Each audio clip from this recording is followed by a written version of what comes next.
Hello, and welcome to another Pokemon tournament run by your friendly neighborhood wrench.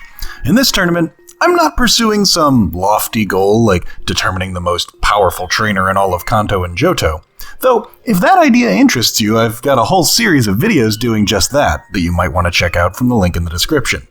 No, this is a friendly tournament. Friends of mine, specifically. I asked my friends to pick 2 Pokemon types to build a team around, and 21 of them did just that. And since 21 is a bit of an awkward number, I went ahead and built a team of my own too. This is another tournament that will be run by a bot that I have specially trained for this occasion.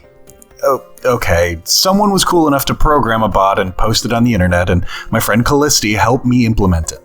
The bot is not perfect, I'll admit. Some of its decisions are occasionally questionable, but it will manage everyone's team, so there's not a skill advantage for anyone. As far as team building and composition, I gave everyone the same options. They could build a full team down to the last detail, or they could just pick 2 types and let me build them something interesting I thought they would like based on what I know of them. Or any level of detail in between. A few put on their full trainer hats and gave me details down to the last EV, some gave me 6 Pokemon, and some took me up on building their team out for them. Everyone got the same limits on their teams, Generation 9 National Dex format rules including ban list, no Mega Evolutions, no Z moves, only 1 of each held item, and all 6 of your Pokemon have to at least be partly one of the 2 types you chose. 3 people elected to choose only 1 type, and 2 of those chose Fighting, interestingly enough. So let's take a look at the distribution of types chosen among the 22 competitors. At the top, we see Water and Fairy as the most popular, with 5 users each. Makes sense, those are 2 of the best types, actually. Dragon, Ghost, and Normal have 4 representatives each, Psychic and Fighting have 3, Grass, Ice, Fire, and Poison have 2 teams, and Rock, Flying, Electric, and Dark were selected by 1 trainer each. Only Ground is left without a representative. With help from Faded Oasis, another friend of mine, I came up with a format for the tournament that keeps the number of matches relatively manageable while giving every team at least 3 chances to be showcased. 3 rounds of Swiss pairings with the top 8 competitors from the Swiss rounds advancing to a bracket stage. I'll provide some more detail on the brackets when we get there, but for now, I'll do a quick introduction to the teams followed by a list of the first round pairings. I've got 22 teams to touch on, so I can't go over every last moveset detail on these teams. It's more of an icebreaker than a deep dive here. Hopefully each team gets a chance to show off its interesting details in the matches. I'll start with the people who sent full details on their teams and work my way in decreasing order of specificity. Liquid Courage was the first person to get back to me about their team after I sent out the invitation. She forwarded the message to her son, and the interaction went down like this. Hey son, I need to put a Pokemon gym leader team together, but I don't understand Pokemon, and I want it to be funny. But I also don't want it to suck. But I also want the trans Pokemon, the thirst trap Pokemon, and a Magikarp on my team. And her son said, "Got you, fam," and built her this. So here's her fairy water team that meets all those criteria, including Sylveon, Gardevoir, Magikarp, Vaporeon, Toxapex, and Hisuian Samurott. The Carp is going to struggle to add value, but everything else has a pretty clear role. Let's just hope it doesn't all come down to a Magikarp bounce deciding a match. Ghost of a Bandit also built a full team, which he self-described as a troll team. His Dark Poison abominations include a Galarian Moltres that he picked the shiny type on because it looks like the console Moltres, though I don't think my bot will get tricked into making any mistakes based on that. He's also got some of the best stall Pokemon in the game in Toxapex, Clodsire, and Ting Lu, though 2 of them don't have any attacking moves whatsoever. His Galarian Slowking and Zoroark are where the rest of his damage comes from, and any team facing this needs to have some wall breakers ready to put in some work to have a chance to win. After some unfortunate bans in the format took out key components of his first team, Dutch put together a flying fighting combination that I think has a really strong chance of making the top 8. Corviknight, Hawlucha, and Crobat are joined by Pangoro, Sirfetch'd, and Iron Valiant to make an incredibly aggressive force. With mostly offensive powerhouses plus Corviknight as some bulk and anti-hazard control, Dutch will be looking to strike fast, hard, and from the skies to seize his victories. The final person to send a fully EV'd team, Griff workshopped several options, many of which were against one rule or another, before settling on a Dragon Water team. Every one of the options revolved around Griff's favorite Pokemon Garchomp, and it is joined on the final team by Dragonite, Latios, Milotic, Gyarados, and Greninja. His team has a lot of sweeper potential, with 3 attack boosting moves and 2 attack boosting abilities on the team. Only Milotic has much bulk, but if the bot knows to set up dragon dances or can get kills with the right team members, this squad could threaten anyone. Zadera didn't run into the ban problem so much as me having to tell him that horny is not a Pokemon type. He still managed to put together a very normal team consisting of Gardevoir, Lopunny, Florges, Primarina, Galarian Rapidash, and Ditto that met his standards. And while the idea is a little off-putting, there is some power in this team. The My Little Pony knockoff and the Sexy Rabbit bring the physical damage, the Mermaid Dog and the Waifu Pokemon bring the special attacks, the Giant Flower has utility, and the Lump of Goo does whatever the enemy team does, only faster. It's still kinda creepy though. Artemis was the only person to give me a list bigger than 6 and have me cull it down to a complete team. Psychic and Ice makes for an interesting combo, and her squad has quite a few notable members on it. Legendaries Latias, Cresselia, and Jirachi are joined by Weavile, Frostlass, and the 3rd Gardevoir of the tournament. This team has it all: heavy hitters, bulk, hacks, and healing. Gecko earns the distinction of most banned Pokemon selected in the attempt to put together his team. While he claims not to follow competitive Pokemon, in selecting his Ghost Dragon team, 5 of his initial choices were all deemed too strong by the format to be allowed. He eventually landed on Archaludon, Garchomp, Dragonite, Gengar, Ceruledge, and Hydreigon as his team. Between Archaludon's Electro Shot, Gengar's Thunder, and water moves scattered throughout the team, Gecko's group has a rain sub-theme that Dragonite can enable with a Rain Dance as a secondary mode. It isn't critical to the team's success, but it could turn the tide of a tough matchup if it comes up. Faded Oasis gave me one of the most interesting themes that were provided for the tournament. His team is based on a deck from the Pokemon trading card game. While he described the deck as a base fossil deck, converting it to Showdown made it a psychic normal team.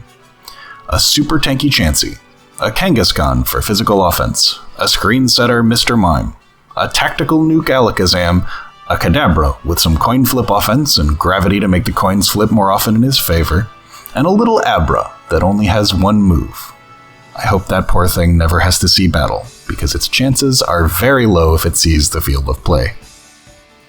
Khaleesi didn't provide me much context for their team, they just thought about it for several days and told me that they were going with Fairy Fire. Their team consists of Iron Valiant, Enamorus, Sylveon, Heatran, Ceruledge, and Alolan Ninetales. Their team wound up with 4 Pokemon wielding ability boosting moves, alongside 2 more supportive Pokemons. So, if the bot can position them to take a turn or 2 setting up, they will have a good chance at success.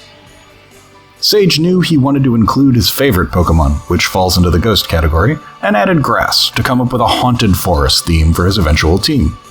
Mismagius, the referenced favorite, is joined by Gourgeist, Chandelure, Trevenant, Tropius, and Delmise. I'm not entirely sure how a ghostly chandelier and anchor fit into a forest theme, but whatever, I'm not here to judge the theme of the team. I am here to judge the potential of the team. And with 3 Pokemon that are Ghost Grass that will have the same weaknesses, there's a lot of risk of losing multiple Mons to a single super effective attacker. On the other side of that coin though, if they run into good matchups, those Ghost Grass Pokemon could be impossible to take down. Lily was the only person to nickname her Pokemon, not counting Bandit's attempt to troll with his Moltres, and came up with a normal water team to send into battle. Rat the Raticate, Wigglybutt the Wigglytuff, Burb the Pidgeot, King Dorito the Dodrio, Snuggles the Kingler, and a Porygon known only as the Machine will fight for Lily. I think a lot of her Pokemon are underappreciated and cool, but they are a little on what I would call the unorthodox side for competition. I think Virtual Adept was waiting for a DoorDash order when he gave me his theme because he told me he wanted food. He knew he wanted the ice cream and whipped cream Pokemon, which meant his team would be built around ice and fairy types. Vanillux and Alcremie are joined by Doxbun the Fried Dough Dog, Slurpuff the Meringue Thing, Clayster the Oyster, and Rotom Frost the Refrigerator to put all of this food in before it spoils. Will Virtual Adept's team serve him up some tasty victories, or will his enemies take a bite out of his delicious Pokemon instead? Ariachiba struggled a bit with figuring out where to begin her team. She eventually settled on wanting a badger as the foundation point, which meant normal was a pretty likely start, to which she added psychics. Ultimately, she chose the theme of things that a Malkavian would have as a posse. If you're unfamiliar, Malkavians are the lunatic clan of vampires in the World of Darkness. Obstagoon as the badger starting point and metal vocalist, Lunatone as a literal moon for lunacy, Zoroark for flowy hair and appearance changing, Farigarath because who doesn't want a weird giraffe wearing a weird hoodie in their posse, Galarian Rapidash because it's what a My Little Pony would be if it were real, and Necrozma because some people can't get enough edge in their lives. Punidae quickly called dibs on adorable electric types, so they wound up with a lot of Pikachu lookalikes. Deden, Pachirisu, which incidentally was on a team that won a world championship, Togedemaru, Emolga, Morpeko, and Raichu make for the cutest fighting force in the tournament. They can spread paralysis both offensively and defensively with the static ability, and have some surprisingly good coverage moves, but are generally pretty frail, other than Togedemaru, so they need to hope that their enemies get fully paralyzed a whole lot to have a chance. Raptor insisted that his Pokemon be of the dinosaur type. After thinking about exactly what that was supposed to mean, I figured out that he could get a full team of dinosaurs with a Dragon Rock team. Cyclizar, pretty clearly a dinosaur with a wheel, 3 T-Rex looking Pokemon in Tyrantrum, Tyranitar, and Haxorus, Aerodactyl, which is a pterodactyl missing the PT, and a Bastiodon that gives off Triceratops vibes. Is dinosaur typing the next big thing, or will these lizards go extinct? Trev told me that he likes water and grass types from Generation 1, specifically Blastoise and Victreebel. Those two are joined by Executor, Vaporeon, Venusaur, and Gyarados. Trev's team has a sunny day mode, but it isn't anything near required for his team to work. Mostly, he has beefy Pokemon that will win via attrition or setup moves. These two types tend to be resistant to the opposite's weakness, so they may play well together, but that's only if the bot switches at appropriate times. The first of our mono fighting squads, Juice told me that he wanted his favorite Pokemon Hitmonlee, and that most of his experiences with old school Pokemon from Generation 1 and 2. His team is designed around the theory that the best defense is more offense. Hitmonlee is joined by Machamp, Poliwrath, Lucario, Heracross, and Buzzwole. In keeping with his ethos, the Machamp is no guard, caring not if you hit it, only that it hits you. The Hitmonlee is reckless, doing more damage with moves that can hurt itself, and the whole team is generally offensively spec'd.